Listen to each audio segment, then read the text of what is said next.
Eusko ikaskuntza, udan egoikoetxea.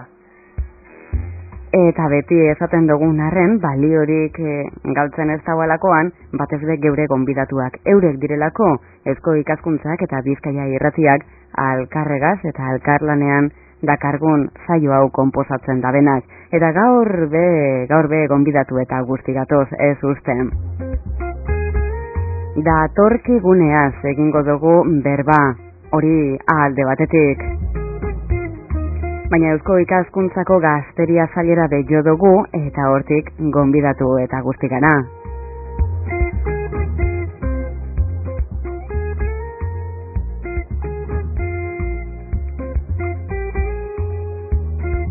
Gure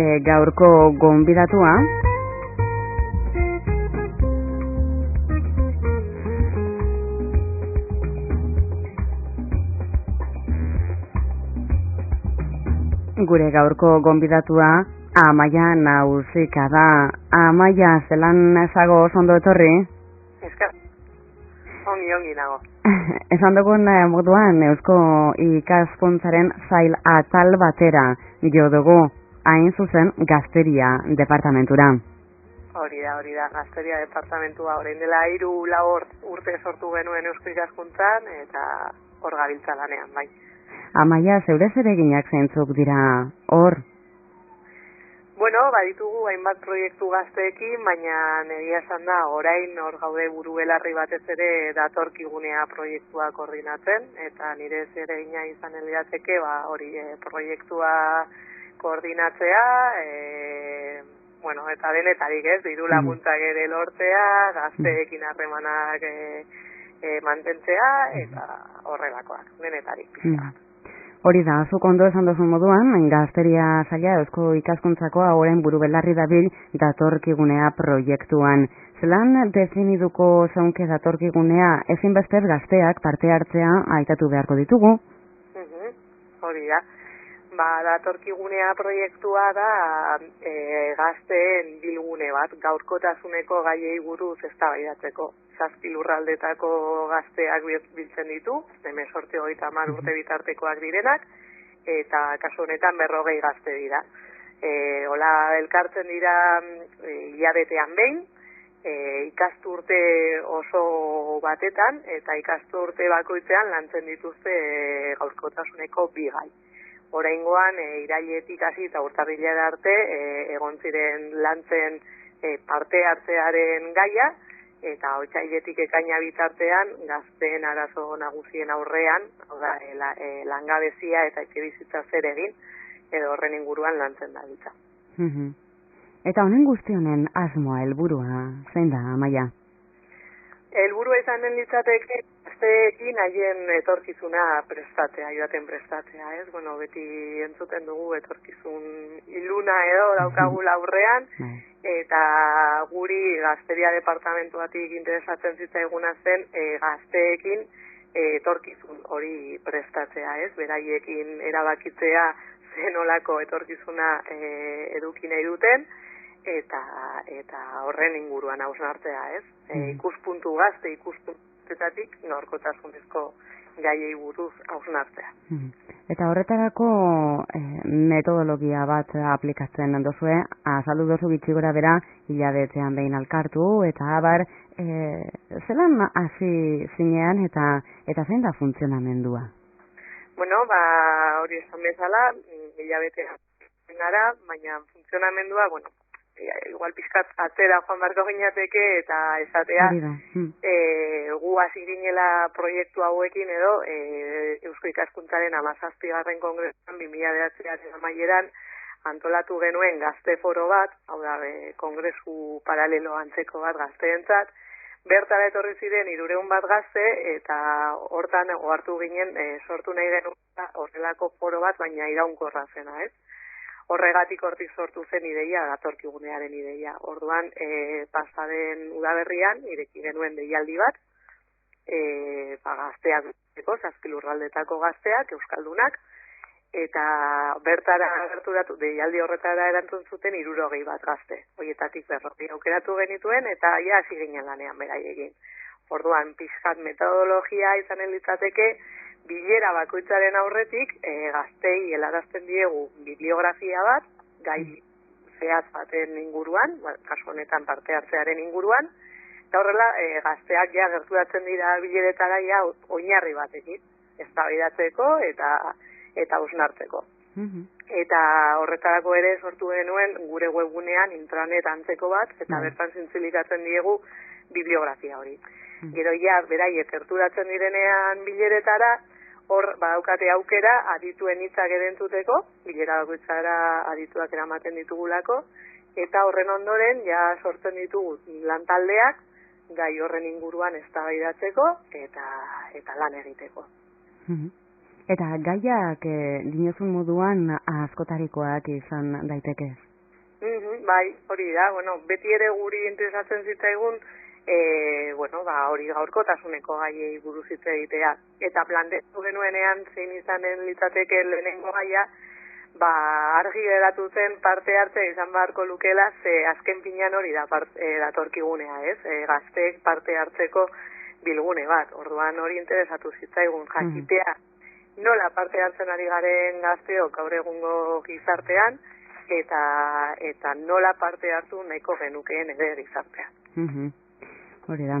Eta txosten luze eta zabal bat daukazue datorkiguneari erreferentzia eginez, bere atalak ditu, eta hor oso ondo azaltzen da, orain zeure bidez, Amaia kontatzen gagozana, enpresen presentzia be ezin ahaztu, esan nahi da, gazteak bideratu egin gura dira, beraz, apur bat atzera begiratzen da, baina aurrera be bai, ez?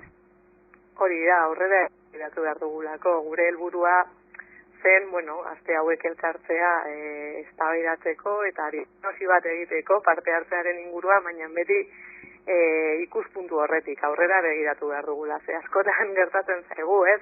Gazteoi eta gizarteari orokorrean elkartzen garenean eztabaidatzeko, zentratzen garela horretan ze gaizki dauden gauzak, kritikatzea, ez? Hori erraza da, kritikatzea denok dakigu, baina gure helburua zen kritikatzeaz gain zerbait eraikitzea. Orduan, bilera horietan zehar diagnosiari ekin genion, baina horren ondoren ere proposamenei ere ekin genion. Eta hori da txosten honek jasotzen duena. Parte hartzearen gazteen parte hartzearen diagnosia, baina baita ere parte hartze hori indartzeko proposamen edo egiten ditugun ere. Eta ondo esan duzun moduan, proposamenak etortzen dira, horrek esan gura dagoena da informazioa kontrastatu egiten dela, eretzi desberdinak eta apur bat honek laguntzen dau errealitatearen mapa bat egiten, ez?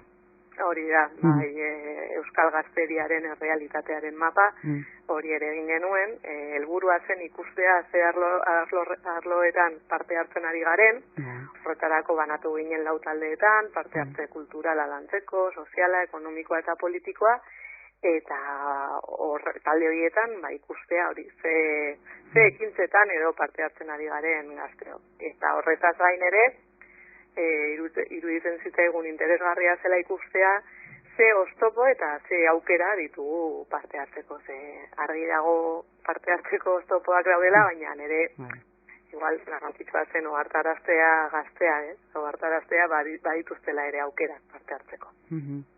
Ondorio nagusiak atarateko behar bada goiz da? Bai, ondorio nagusiak. Txostenean jasotzen dira parte hartzearen inguruan ondorio batzuk. Eta igual, esanguratsuena edo bigarriena izanen litzateke paradigma aldatu dela, ez? Parte hartzearen moduak eta denborak ere aldatu direla. Batez ere gure gizartea aldatu delako, ez da berdin gurasoek nola parte hartzen zuten orain dela 20 urte, gazteak zirenean, edo guk nola parte hartzen ari dugun, ez? Eta, prekarietateak eta gaur egungo egoerak badauka hor zer esanik. Azken finean, esaten da, ez? Militantziaren kontzeptua erori dela, ez dagoela errelebo falta zonbatzen dela gazteetan parte hartzeko, baina hor datorkigunean ikusten genuena zen gure egoera ere baldintzatzen gaituela, ez? Nola konprometitu epe luzera, azken finean ez baldin badakigu gaur zer gertatuko den gurekin, gaur ez bihar zer gertatuko den gurekin, ez? Orduan horrek ere baldintzatzen du parte hartzeko moduak. Horregatik datorkigunek ideek proposatzen zutena zen pizkat berritzea, parte hartzeko moduak berritu behar direla, egokitu gure beharretara, behar pertsonaletatik abiatuz ere, eta modu horizontalagoak eta autogestionatuagoak ere bilatzea garrantzitsua edo baliagarria izan elitzatekela ere. Oso ondo, Amaia Nauzia, mila esker geurean egotea gaitik eta izango dugu zeuen barri. Venga, ados, eskerrik asko.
Udazken koloretan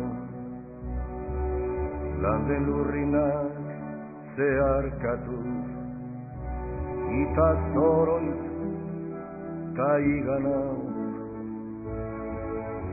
Udazken koloretan landen lurrinak zeharkatuz eta zoroit ta iganaz.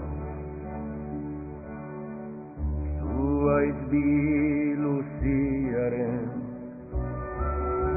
gerizpean orpondoan orbelaren hilobi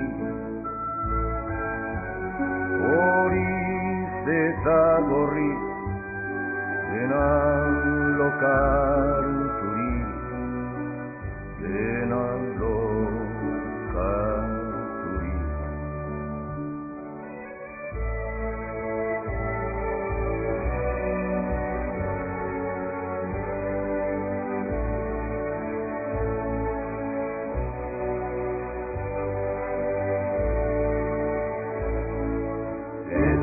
Gozoan, xume bezainera, hain soiak bere bihotzean, zuaiz guztiaren bizkortasunez, hain betean, non erortze honen duintasunan, irikantzazera nadaman.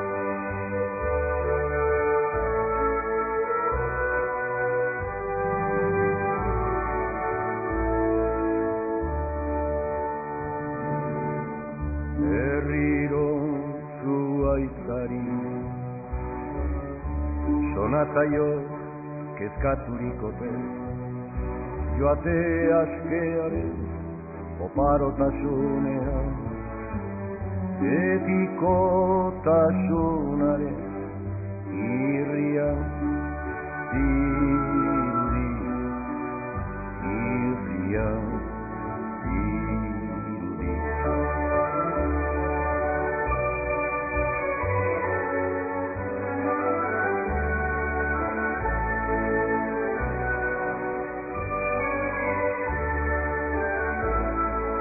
Batiguna du kanden bora, bere baitan egositako amezeta izeka,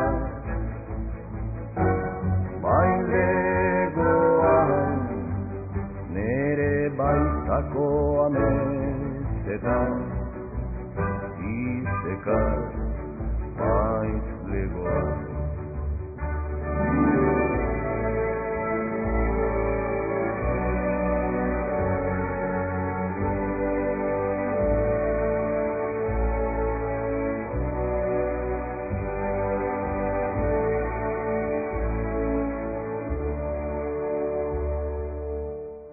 Udazken koloretan landen lurrinak zeharkatuz, itatzoroit ta igana, hain soilireri otzean, hain xume adiorik gabeko partida.